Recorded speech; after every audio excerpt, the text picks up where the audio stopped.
great, but that it does not make you think critically. That's true. And that's what college does.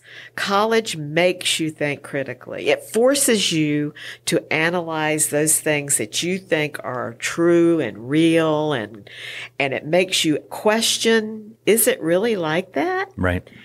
And without that, I think I'm a believer, I go back to Bernie, I'm a believer that every single child should be able to go to college. Right.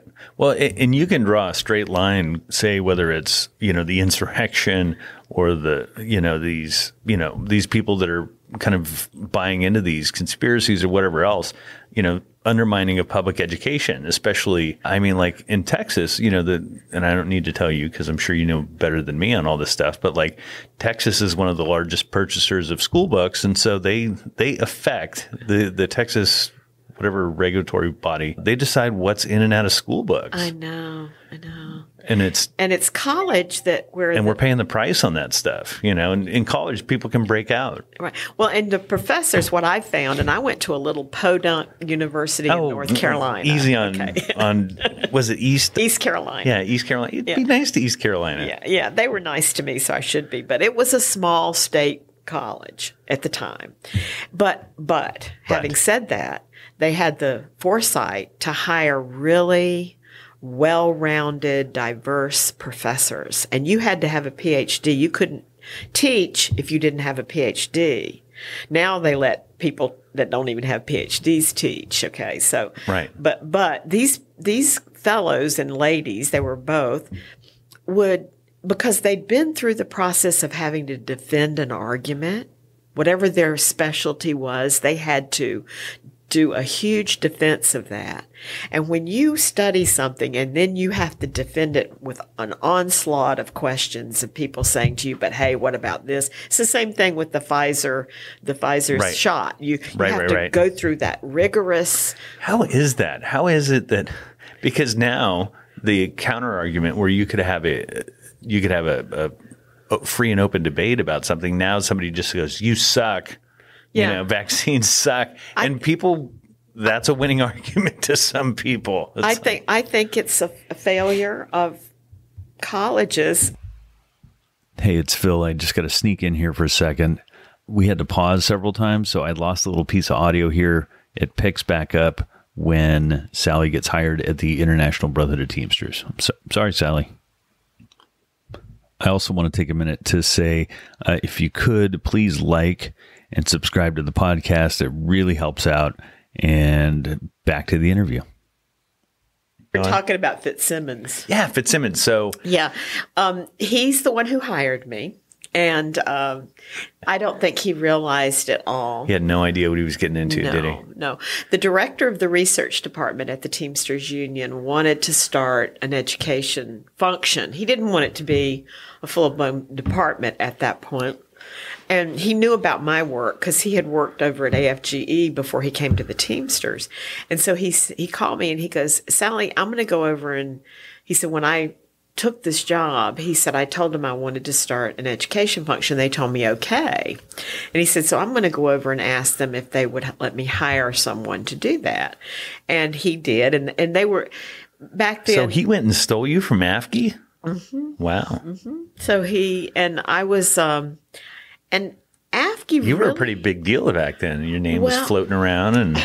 Well, AFGE's education program was really, really good because they used the labor studies centers across the United States. Well, the Teamsters were kind of like the Yankees then too, right? I mean, yeah, they were you got a chance to go play for the Yankees. So yeah, it was like a dream come true. In fact, my father was like ecstatic. That's amazing. But so anyway, he called me and he said, they've said I can start this education function. Will you come over and will you consider it? Well, I was quite comfortable and I was doing some really creative programs. And I was like, are they really putting their money where their mouth is here? Oh, nice. But then I was like, yeah, I'm going to do it.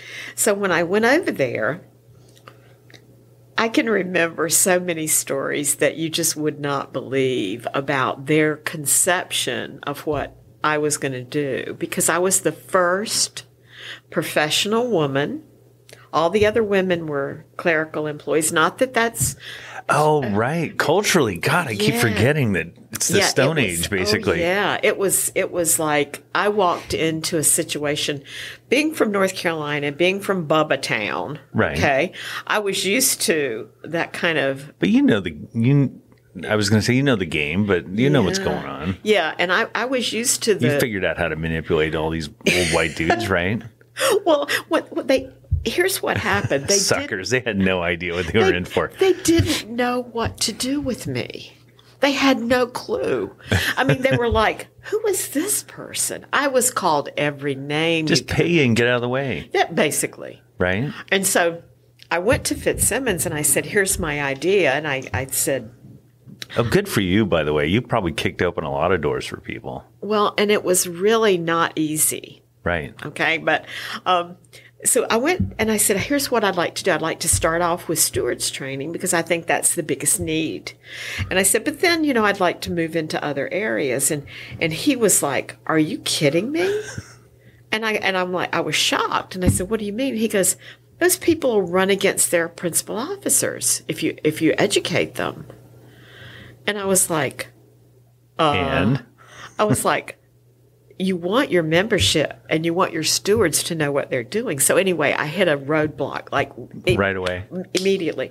Oh no, that's going to be discouraging too. And people ask me did you have the what am I doing here kind of moment or? Oh yeah, big time. Yeah. And the HRDC, our Human Rights and Diversity Commission of the Teamsters, literally asked me, how did you start the education department? Because they're struggling with some of those same things right now, trying to get locals to accept training on diversity and implicit bias. And that's a Teamster thing too. Right. They're skeptical. The strong local unions. It's not like SEIU where they just go, this is the way it's going to be everywhere. Right. Yeah. The general president of the Teamsters does not ever tell a local union officer you're going to have this. Yeah, they don't dictate the locals. No. It's just, which is foreign to a lot of other unions. And it's the way our Constitution was written, and thank God it was written that way because it gives our members their local autonomy, which is important. But it also hinders people like me who think they've got these great ideas, and all of a sudden people are going, well, how are you going to get these officers to do this? Right, right. And so that became the question. How are you going to get officers to do this? And I racked my brain and I thought, I know what I'll do. I'll do a survey. And I already know what the survey is going to say. And that's the important thing. When you do a survey, you better know what you're going to get before you get it. And where you get it from is always as interesting as what's on it, you know. And if you don't know what you're going to get, I tell members this because I always tell stewards to survey their members about certain things. But I said, don't ask them a question that you don't already know the answer to because you're going to get all kinds of stuff. I said, you want to ask questions. For example, you want to ask a question that's like, does my supervisor respect the negotiated contract? You know how that person's going to answer that question, right? Right. You know what you're going to get. The beauty of that is you're getting information that you're then going to use to message your membership about the union. So that's the whole point. Right. So when I ran into this you hit the roadblock. I said to Frank Fitzsimmons, I said, would you let me do a survey of the locals? And he thought, oh, go ahead. He thought, no big deal. It's harmless. Yeah. So I didn't ask but a few questions. I just asked, are you interested in doing steward training? I said, when, where? Just the basic questions. Yeah. It was the simplest, dumbest survey you'd ever want to see in your life. I got back hundreds of these things. Now, we had about 700 local unions when I started. Oh, okay. And I think we're around 600 now. Yeah, right? yeah. It's about the same. The Teamsters, yeah.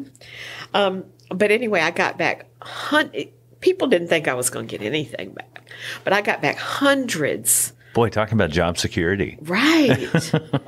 And they all said yes, and they all said on Saturday, and they all said at the local union hall or a hotel. And so I gathered all this data, and I sent it over to Fitzsimmons, and I said, here's all the locals that are interested. I said, would you let me go ahead and proceed to set up one of these? And he goes, well, I don't know. I want a particular officer to call me and ask me. Something to that effect. Well, R.V. Durham from North Carolina. I didn't put it all together. Got it. And he also was a very powerful Teamster at that point. He was in charge of health and safety at the International, and he was the principal officer of a local in North Carolina, which was R.V. Durham, also the candidate that lost to Ron Carey. Right. Yeah. R.V. later ran for general president against Walter Shea, and then Shea dropped out, and then Ron Carey came in and Shea dropped out and threw support to Carey, but yeah. No, he didn't. He didn't? No, they ran against each other. What happened is they split the ticket, and Carey won. Oh, got it. Durham and Shea split the ticket. Yeah, Durham and Shea split the ticket, and because they split all of the Teamster votes, the TDU people elected Ron Carey. It was the worst period of time that I experienced anyway. But anyway. Yes. So anyway, I asked Fitzsimmons and R.V., and I, to this day, will always respect the man for this reason. He was a bit chauvinist. There were things about R.V. that you could question. Well, to be fair, or it's not really fair, but every principal officer was probably chauvinist then. Right. I mean, it wasn't unusual. Yeah. But anyway, he called. And he said, Frank, I want to do this steward seminar that Sally has. Did you call him and say, hey? No, it was from the survey. Oh, I did call. I did send. I mean, did you hustle? So he goes, I want to hear from a principal officer that wants to do this. And then naturally it's what I did is I wrote a standard form letter back to all the officers that had sent in the survey. And I just said, the general president would like, if you're interested in setting one of these up. Oh, man, you don't mess around. No. And so. He didn't know what it was up against. No. And when they told me no, I just went okay and did it anyway. So, but RV called and asked for the program. And after that program, it took off. I mean, it was just one principal officer after the other was asking for training. RV was so skeptical because he stood in the back of the room while I was teaching. Oh, man, yeah. He didn't know what I was going to say to his stewards, right? And he was very, very concerned about it because here was this girl coming in, and what is she going to do? And a Teamster local, and so the podcast is kind of, we're open to all unions and all thoughts, but what's funny in a Teamster local, like someone from the International going into a Teamsters local and talking to the members is like dating somebody's, boyfriend or girlfriend. I know. Or taking them out to dinner, I mean, And I was blessedly naive about that. Oh, good. See, I didn't know about that. Yeah. And to this day, I tell people before I go into a local, I don't want to know their politics. I don't want to know who they like or don't like. I will say, and we're closing because Hoffa's retiring, and we're closing 20 years. How long was Hoffa? No, he was there for 20. Let's see, he came in 99, so that's 22 years. 22 years, yeah. Of vehement staying out of politics by the International.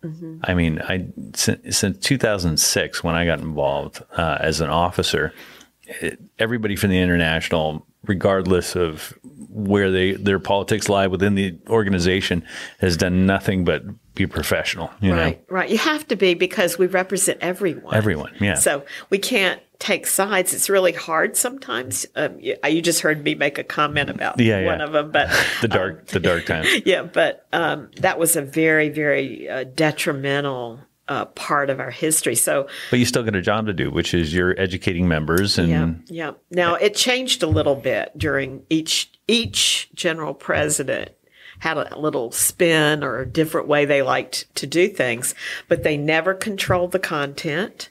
They never controlled how we delivered the programs. They never controlled where we went. They never told, only one time. Really? So they didn't, which is one time in history. A lot of credit to them, Well, one time we got, and the director at that time, it was research and education. And the director of the research and education department literally quit his job because Billy McCarthy called and told him he could not go to a particular local and do a training because that person was TDU.